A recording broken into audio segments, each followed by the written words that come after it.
আসসালামু আলাইকুম। ভালো আছেন? আপনারা কি শরিকা ইন্টারভিউ দিয়েছিলেন? I am hungry. I am হাংরিতেই আসছেন, এখন আই এম হাংরির বিলাতে আছেন, তাই তো? আচ্ছা, এখানে আপনাদের ডিউটি কতক্ষণ? 9 ঘন্টা। 10 ঘন্টা ডিউটি, 1 ঘন্টা ব্রেক, টোটাল কত হয়? 10 ঘন্টা। 10 ঘন্টা।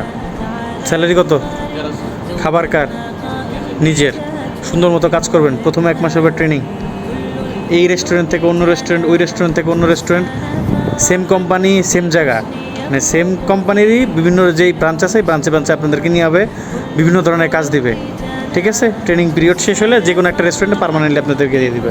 ও কোম্পানি থেকে যেটা আপনার খাইতে দিবে ওইটা আপনার বোনাস। যখন আপনি ট্রেনিং পিরিয়ডে থাকবেন বা কাজের অবস্থা থাকবেন, কোম্পানি থেকে যা খাইতে দিবে ওটা আপনার বোনাস। ঠিক আছে, অলরেডি আগে যারা কাজ করতেছে এরা ট্রেনিং পিরিয়ডে এরা প্রত্যেকদিন 2টা করে বার্গার পাইতেছে, এটা তাদের বোনাস। এটা তো কোম্পানির সাথে কোনো চুক্তি নেই, কোম্পানি যা দিবে সেটা হলো বোনাস। ঠিক আছে, হ্যালো, শুনছেন? সব কিছু বুঝছেন? আপনাদের এই যে এখন এগ্রিমেন্ট পেপারে সাইন হবে, আর কাফলার তলব রাত্রেবেলা সব কাফলা টাফলা সব বছরের কন্ট্রাক্ট, আপ ডাউন টিকিট পাবেন।